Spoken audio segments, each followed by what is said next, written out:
And this is a question from Singapore. What is the origin of reincarnation? Where did it come from? There is no incarnation.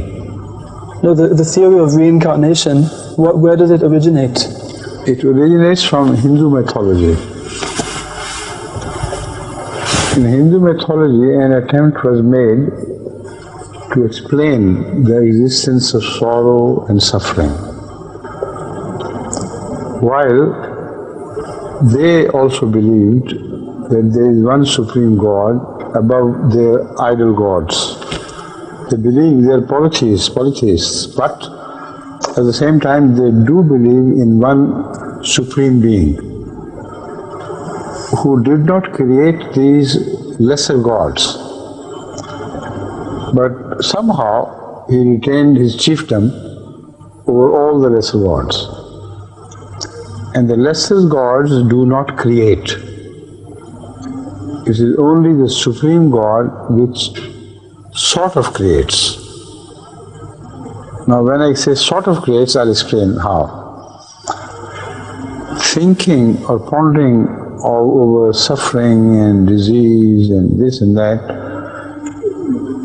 they noticed a sort of injustice prevailing in the form of living, in the various forms of the living, particularly among the humans.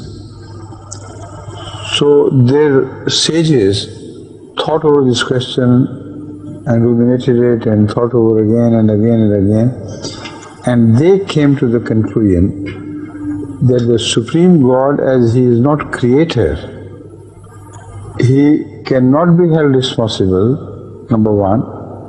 He cannot be held responsible for the creation of any evil.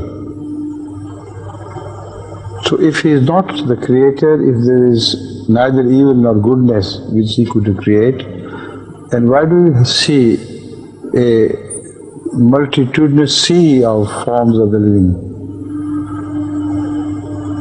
including the lower animals, etc., of all sorts? There are trillions upon trillions of the living beings, whether they are animals, they belong to animal kingdom or to human race, they are there, and the differences between them are there as well. So this was the second important question which they thought must be resolved. So they thought that bodies, material bodies like this earth, are all eternal, and the souls which occupy bodies and make a thing living, they are also eternal.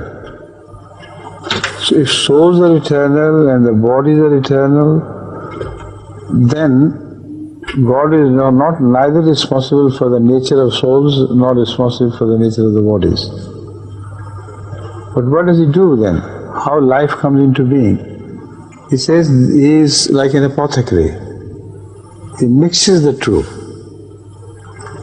takes a portion of earth and a portion of the soul which is floating freely in the space, and joins them together. And lo, there is life born. So up to this, it's okay. But how does the goodness come into being? How does the evil, how is the evil generated?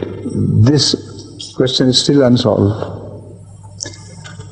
They said it so happens that these people who these souls were once wedded to life, if they misbehaved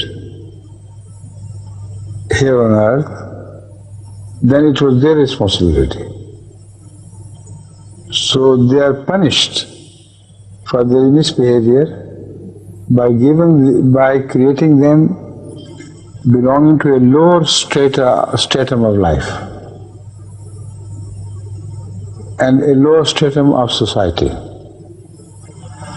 They say, suppose a man was born very luckily into the house of a king and was brought up in the most luxurious way.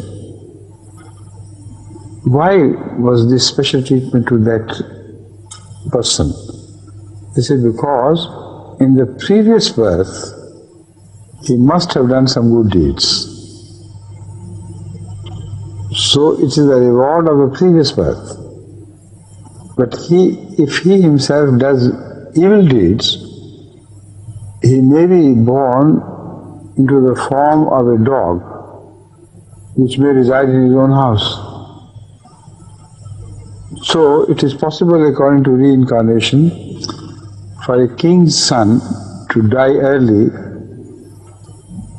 If he is evil, he can be given rebirth in the house of the same king or sovereign, and in this case he will be a dog in the house.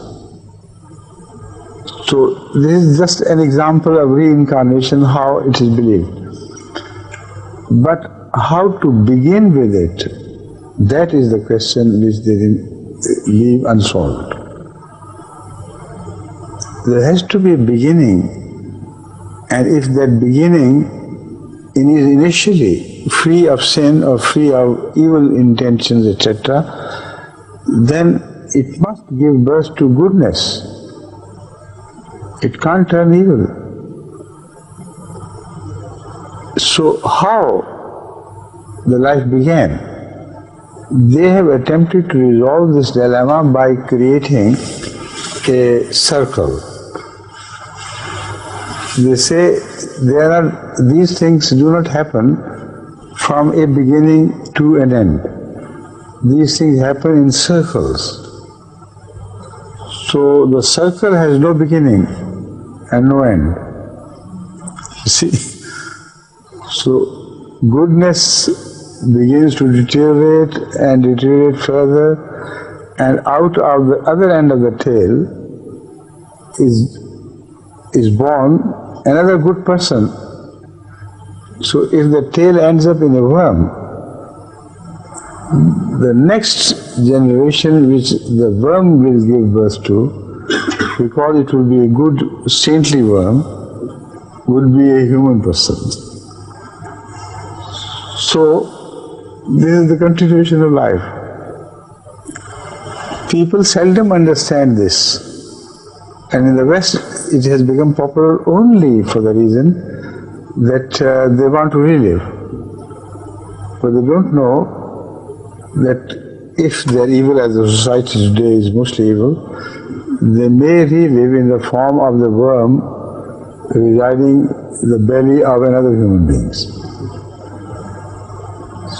I have written a full chapter on this issue with complete analysis in the book which I have been talking about so much.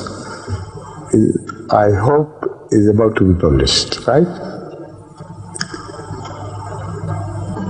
All the possible aspects of their answer to these questions are given. And the theory of reincarnation, as I believe, is completely demolished, raised to earth. But this is the judgment which every reader can pass, not I. It may appear boastful of me to say that, but I am so confident that any reader belonging to any religion will conclude the same thing as I have concluded. Now, although the time is very short, but he is so quick in translating that I hope he will cover everything within 2 3/4 minutes. Inshallah. Now we can proceed directly from here to the mosque. So I may add 1 or 2 important things. According to them, welding together or whatever way God molds life, spirits to matter, they say this is a punishment. Because the souls want to be free, and the matter cannot think without souls. For the soul to be arrested into a body is not a reward, it is punishment. So when a good man dies, his reward or mukti is his separation from the body he had occupied. That soul, his soul had occupied. For so long that it may, according to their mathematics, work into trillions of years. So all the good people who die on this earth, they did separate for good. But those who are vicious, they're immediately recycled. That is why I said that a dog can be born into the house of the same father. Because if he's a very vicious boy, then he will be immediately recycled into a form of life which is of lower order. Now the question is, how can you justify the absolute justice of a God whose the very act of giving birth, giving life or creation is a sin? What right has he got to take two free things and mold them into a form which is punishment? And the end of that form is mukti, that is redemption. So they started their exercise only to prove that God is above blemish, and presented a theory which throws blemish in bucketfuls on the face of God. Because if this is a theory, of course this is a rotten way of creation which they attribute to God. Right? Now, would you like to translate now or maybe the next program? Next program. Okay. Assalamu alaikum. Jazakumullah.